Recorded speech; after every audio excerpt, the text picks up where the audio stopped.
here at EWC with Falcons AP BREN on blue side, SRG match point on red. Oh, I was talking about the Yuzong, we were talking about the Yuzong, but then they go out with the Lapu, and honestly, yeah, I mean, technically it does the same thing, just no instant petrify, right, when you go for the Furious Dive, but yeah, finishing or even dealing with the Netherrealm would be great. Sky's already rotating up top. Caltee's gonna be caught in the quad shadow. Sky's following in forward. Going for the shurikens here. She'll be able to do it. Sky's forward. Oh, Calteezy with the help of Ogwood and Few turns it around. And Sky's is probably thinking to himself, maybe I should have taken lethal ignition on this one. Oh.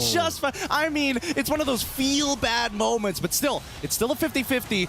Yums doesn't get knocked up, thankfully, and now that's first blood for Falcons AP BREN, and that's what you want to see, especially if you are a world champion fan. For Falcons AP BREN on the Nolan. See, it's very rare that we get to see this, right? When Wolf says that he doesn't like Falcon AP BREN's draft. It's very rare to see. Usually they're always able to outdraft their opponents. I think that was the case as well up against Liquid Echo. But this time around, they find themselves in a spot where they really have to get that early lead. That will definitely help them with a lot of these hero plays with the composition to make it work, to beat SRG before they get online. I think we need to take it a step forward, right? Because now at this point, it's not only just about getting a lead, but it's also unlocking these laners, right? And Ogwen, he can take the damage. He doesn't mind. He opted to go for tank emblem, so he can take it for now, but at the same time, right, how do they unlock them? Good zoning. This is a good way to do so. Falcons AP BREN already utilizing the man advantage in the bottom lane to actually stop Cram from getting that cannon minion. That will actually stop him from getting level 4, which means Calteezy should be able to steal it or actually just take it for free. No contest at all from SRG. Yeah, a really good off-tempo play from the side of Falcons AP BREN. They decided, you know what? Hey, Owen, you're going to get 2 waves in the mid so that Few can actually start zoning out Cram for these bigger fights. And with that being said, that's an early turtle for Falcons AP BREN, but Calteezy, especially with the lead that he has EXP-wise, he's going to be able to really start threatening and burning battle spells from Slango Red Giants.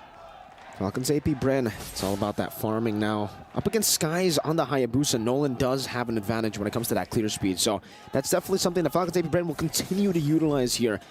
Kyle, also known for his amazing, phenomenal pathing. Now, a level ahead, he should be able to find another lead here because this is what I was talking about for the Yuzong at least, right? For Cram on the Alapu, you're going to be great, especially in the mid game, but in the early game, if you got that Yuzong, you would be able to force to just win out this lane.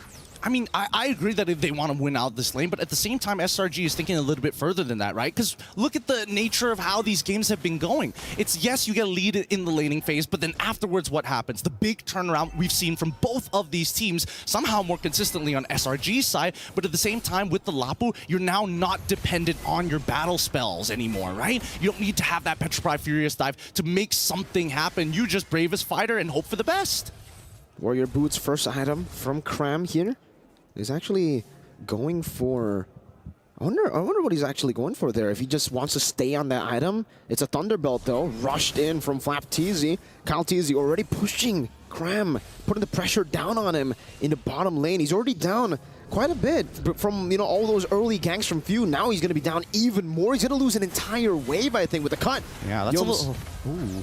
I mean, that's a little unfortunate. I think that Cram is going to first item War Axe instead of going for the traditional Hunter Strike at this point, or mainly because I think when he jumps in, Ogwen is going to stop everybody else from continuing the dive, you know, really capitalizing on it.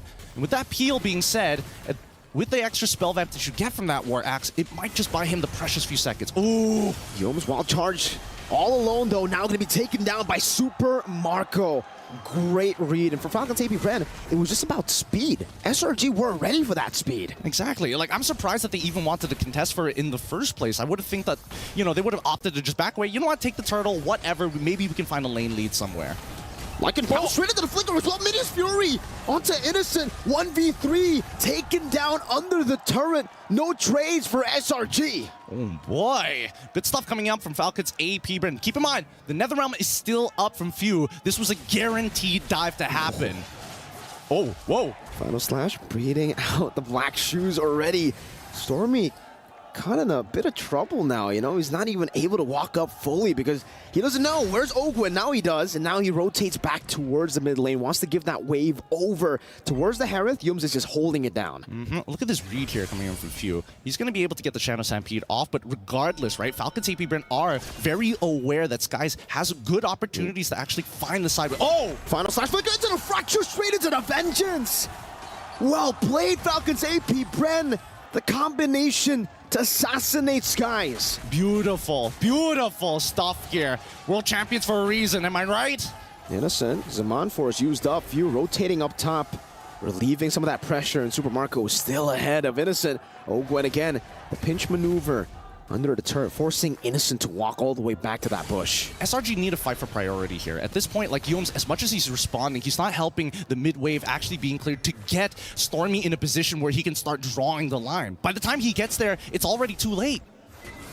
So far, so good for Falcons AP BREN. Kaltizi comfortably ahead, one level this time around as we wait for the next neutral objective. And even in the bottom lane, SRG have already sent Cram towards the top side of the map to contest for the neutral objective. Then now the bottom lane, the lead grows even more, not just for Kyle, but for Flap as well. I mean, the weirdest part is the fact that it feels like Falcons AP BREN are taking the page out of Slango Red Giants' book. Hey, we're going to force you to keep answering our questions on our time. We're not going to give you that opportunity to regroup and find the counter engage. Well, now with Kyle, that speed. Fracture used up the passive together with Super Marco's bullets. That's an easy take. 3 neutral objectives, all the Falcons AP BREN. No contest whatsoever. Skies finds a cross-map play. We'll have to see if he can escape from this one. Shadow kill used up onto Flapteezy. Kalteezy waiting in the midst of it all right now. The stun should be able to take him down, and just like that, he didn't even use the vengeance. Stone cold Flap. Oh man, Sky's unable to buy enough time. I'm pretty sure he probably didn't exactly get the best quad shadow in the world earlier. But at this point, any single advantage is great for Falcons AP BREN if they want to bring it back and force a tiebreaker between the two teams. At this point in time, SRG, if they're the only way that they're going to find a big tempo play is they've create an advantage with the wild charge, right? So far, Yums has not been able to get there at the right place at the right time because of the way that Falcons AP BREN are kind of splitting them up. Final slash right into the knockup. Super Marco's running like in form. You can hear him. Yums able to escape for now. No flicker on Cram. Skies tries to go for the quad shadow, just revealing them. Kalteezy's 2 levels ahead. Threatening. No, the Stormy beating on the black shoes. Oh my goodness, that damage. It's not looking good. It's not looking good. Let's look at the gold difference here because right now Super Marco is currently 1,200 gold ahead, and that's not what you want to see. But even so, even Kalteezy continuing to be, I mean, he's so far ahead already. He is so far ahead, and I think the items display it very well. He doesn't even need the Sky Piercer, right? He thinks, okay, I'm gonna go for Blade of Heptases and then Hunter Strike, and then I'll go for the Sky Piercer. I already have enough damage early game, fool. And with that being said, right, situational items are going to start coming into play, and I think it's important that they get it as soon as possible, because right now that's a 3-item Roger, and not exactly the best position to be if you're low. Slowly, Flapteezy getting barriered in and all in, but Flapteezy able to find a final slash. Flick goes out. Ogwen now with a capitalization. Power of nature into the wild charge. 3 members knocked up as Cram gets the bravest fighter stun. Now the Netherrealm comes down to Super Marco, deals with the back line. Shadow kill forced out. Now with the Lycan form, Sky's very low. Yum flicker, but now Sky's going back with the quad shadow. Meanwhile, Stormy forced to use the black shoes as Skies cannot go for the assassination. Will be forced back again. It's 1-for-0. Flap going in, connecting onto Yums, but will not be able to find the hit. Innocent with his Zaman Force turns things around, finds a trade back, and Cram is back up. Nice reaction time coming in from Yums. That Power of Nature saved his life from Flapteezy trying to go for that final slash. But at the end of the day, Falcons AP BREN, despite trading Flapteezy over to Innocent, doesn't matter. They got the neutral objective, and that's the most important part. Again, now with the Lord. A big one at that, Skies. Jumps in, shadow kill. Netherrealm not up just yet. View can't escape. It's Stormy who finds it straight into the fadeaway with the black shoes. Into the turret, they find a pick. And I think this Lord Falcons AP BREN will still be able to utilize it. The passive was on full stacks from Few. He's back up already. Let's look at the damage dealt so far, because right now, we're seeing that Few. Again, these fights have been really, really compact, and the closer SRG sticks together, the more the Ghost Bursters is going to do even more damage. And man, you can just see how badly FlapTZ wants to catch somebody, just overextending, even by a single pixel. They'll find everything. But similar to the previous game, right, we did see that, you know, on Fanny, you want to be able to kind of split push on the side of the lane. For Hayabusa, exact same thing, right? You want to kind of alleviate the pressure. Oh, Super Marco with the chase down. Now Sky's going back and forth. Scratch down. Super Marco wins the 1v1. He panicked. The quad shadow, he sent it into the wall. That wasn't ideal, but hopefully they can protect mid in tier 1. They will still be able to do so. Up top, Innocent sent to deal with the Lord, but he's all alone. He's used his Mon Force. Oh, Gwen. Look at this menace. FlapTZ walking forward with the Vengeance, able to find it onto Yums. Didn't get the stun. KyleTZ in the mid lane, zoning Cram away, and they are able to zone them away, at least from the tier 1 in the mid lane, getting that tier 2 up top as well. Kyle forced back, Stormy, and now Yums, great maneuvers by him with the conceal. Zone them away from this turret. Oakwen, knock up, final slash, displacing Yums, still able to find a wild charge. KyleTZ in the back, shadow kill used up, Netherrealm there to protect them. Meanwhile, Super Marco will be able to escape still. Dodges away, flicker from Cram, not able to find it just yet. And Cram, despite all the damage, he can't take anyone down. Stormy with the chase. But then the motivation roar just gets them back up. Oh, that's a War Axe diff right there. Survive. Oh, Stormy gets hit! Final slash, Stormy trying to run away, doesn't have the black shoes. Meanwhile, Crab gets bursted down. KyleTZ gets rid of Stormy.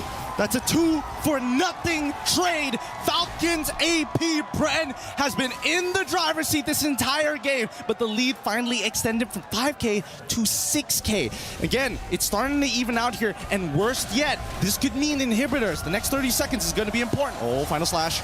Again, with the Vengeance, this time Innocent able to escape those skies, back and forth with the quad shadow, now into FlapTZ again, very low. Innocent able to space out Yums with the power of nature, able to escape like it. Oh! Super Marco! Again and again, finding the play.